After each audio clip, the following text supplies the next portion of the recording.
Hello friends, welcome to my YouTube channel last minute तैयारी by Neetu Sharma.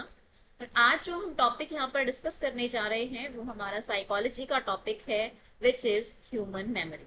तो आइए start करते हैं। ये ह्यूमन मेमोरी का फर्स्ट लेक्चर है, फर्स्ट टॉपिक है, जिसमें हम मेमोरी के नेचर के बारे में जानेंगे और कैसे कोई मेमोरी हमारे ब्रेन में स्टोर होती है उसके बारे में जानेंगे। तो सबसे पहले हम देख लेते हैं मेमोरी होती क्या है। देखिए, मेमोरी हर वो चीज है जो हमने कभी कुछ देखा होगा और उस इंफॉर्मेशन को अपने दिमाग में रखा होगा, उसको स्टोर करके रखा होगा, और कभी जरूरत पड़ी होगी तो उसको वापस से रिकॉल किया होगा।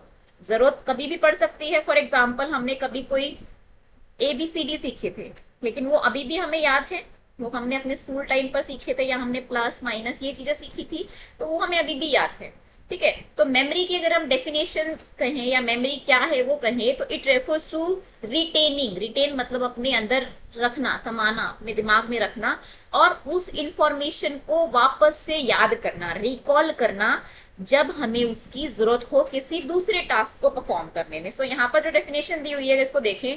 सो memory refers to retaining and recalling information over a period of time depending upon the nature of cognitive task, यानी जिस तरह का टास्क हमें परफॉर्म करना है उसके लिए जो इंफॉर्मेशन चाहिए, जो ऑलरेडी हमारे दिमाग में है, उसको बस वहां से, जैसे बहुत सारे ड्रॉर्स बने हुए हैं, तो उस ड्रॉर को जाकर अनलॉक करना और उसमें से वो इंफॉर्मेशन निकालना जो उस पर्टिकुलर काम को करने के लिए जरूरी होती है। ठीक है।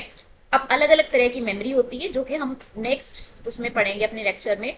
हाँ, ये हो सकता है कि मेमोरी में जो इंफॉर्मेशन है वो ज्यादा जरूरी ना हो, उसको हम सिर्फ थोड़े से टाइम के लिए रखें, या ऐसी इंफॉर्मेशन जो हमें लाइफ टाइम चाहिए। अब हो सकता है थोड़ी देर के लिए हो। फॉर एग्जाम्पल, हम देखते हैं हमारे फोन में हम किसी ऐप पे रजिस्टर करते हैं तो OTP आता है, तो वो OTP ऊपर मैसेज से हम याद करते हैं और फिर उस ऐप में करते हैं। तो दैट OTP वो हमें हमेशा तो रिमेम्बर नहीं रहेगा, क्योंकि वो हमें पता है, उसकी अहमियत हमें पता है कि हमें थोड़े टाइम के लिए करना है। तो जब तक हम उसको एंटर नहीं कर देते हैं उसके प्लेस पर, तब तक वो हम अपने दिमाग में रखते हैं। या मान लो हमें कोई भी टेलीफोन नंबर है, हमने कहीं से उसको पढ़ा, तो 4 अक्षर 8 अक्षर जो भी हमने पढ़े, उसके बाद हमने डायल किया, तो वो सिर्फ इतनी देर के लिए ही, जब तक हमने टेलीफोन में उसको डायल नहीं किया तब तक हमने अपने दिमाग में रखा। हो सकता है वो सालों साल हमें मेमोरी याद रहे, जैसे हम आज तक भी ये जानते हैं जमा घटा गुना भाग एडिशन सब्सट्रैक्शन डिवीजन मल्टीप्लिकेशन सब कैसे होते हैं, वो टेक्निक हमें हमेशा याद रहेगी, जो हमने कब पढ़ी थी, अपने स्कूल टाइम पर पढ़ी थी। तो हो सकता है उसकी रेलेवेंसी के अकॉर्डिंग मेमोरी जो है, हो सकता है हमारे दिमाग में थोड़े टाइम के लिए हो सकता है हमारे दिमाग में वो बहुत सालों साल तक या ताउम्र भी हमारी रह सकती है। ठीक है। चलिए, अब हम देखते हैं मेमोरी कैसे हमारे दिमाग में रहती है। सो उसका जो प्रोसेस है कि कैसे हमारे दिमाग में मेमोरी जो है वो जाएगी और कैसे जरूरत पड़ने पर हम उसको यूज कर सकते हैं। तो बेसिकली 3 प्रोसेस हैं जो कि इंडिपेंडेंट होते हुए भी आपस में काफी रिलेटेड हैं। तीनों आपस में रिलेटेड हैं, तीनों का एक के बाद एक के बाद एक होना बहुत जरूरी है। अगर इनमें से कोई भी प्रोसेस फेल हो गया तो हमारी मेमोरी जो है वो फेल हो जाती है। ठीक है। 3 प्रोसेस: एनकोडिंग, स्टोरेज, रिट्रीवल। नाम से ही पता चल रहा है बेटा, नाम से ही थोड़ा थोड़ा हमें समझ आ जाएगा। Encoding, storage, retrieval. सबसे पहले हम first stage of memory receiving की, मेमोरी इंफॉर्मेशन जो हमारे दिमाग में रहेगी उसके लिए पहली जो स्टेज है दैट इज इनकोडिंग। एनकोडिंग में क्या होता है, it is the first stage जहां पर क्या होगा, अब हमारे सेंस ऑर्गन्स हैं, हमारे सेंसरी सिस्टम है, हमने कोई चीज आंख से देखी, ठीक है, कानों से सुनी, कोई नई फ्लेवर, कोई नया खुशबू हमने स्मेल किया, तो वो क्या है, हमारे sensory information, incoming sensory information जो है वो एक बार होने के बाद हमारे पास अंदर आई, और उसको उससे क्या हुआ, मान लो हमने आंखों से देखा तो हमारे वो न्यूरॉन्स एक्टिव हुए, नाक से हमें स्मेल आई तो वो न्यूरॉन्स एक्टिव हो, तो उससे क्या होगा, इम्पल्सेस, न्यूरल इम्पल्सेस जो है हमारे दिमाग में एक्टिवेट होंगी और वो जाकर हमारे ब्रेन के किसी पर्टिकुलर एरिया पर जाकर पिंच करेगी। वहां पर वो पर्टिकुलर इंफॉर्मेशन जो है वो क्या की जाएगी, रिसीव की जाएगी, और उससे मीनिंग डिराइव किया जाएगा कि अच्छा ये चीज इस तरह की होती है, क्या ये स्मेल इस तरह की है। ठीक है। तो वो क्या है, एनकोडिंग में जो भी इंफॉर्मेशन है उसको रिसीव किया जाएगा और उसको ऐसी फॉर्म में कन्वर्ट किया जाएगा कि उसको हम क्या कर सके, स्टोर कर सके। सारा न्यूरॉन का रिलेशन है इसमें, ब्रेन का इन्वॉल्वमेंट है। ठीक है। सो फर्स्ट स्टेज जो है that is encoding, information is converted for storage. ठीक है। तो कोई भी इंफॉर्मेशन जो हमको मिली, हमने रिकॉर्ड की, उसको पहली बार अपने दिमाग में हमने क्या कर दिया, रजिस्टर कर दिया, ताकि बाद में कभी अभी अगर हमें काम उसको लाना हो तो हम उसको दोबारा से रीयूज कर सकते हैं। ठीक है। सेकंड, अगर इनकोडिंग प्रॉपर हुई है, यानी हमने रिसीव अच्छे से किया है, तो क्या होगा, वो इंफॉर्मेशन हमारे दिमाग में स्टोर हो जाएगी। तो स्टोरेज जो है, जो इनकोड हुई है, उसका स्टोर होना बहुत जरूरी है। अगर स्टोर नहीं होगी तो हम उसको फर्दर कभी यूज नहीं कर सकते। ठीक है।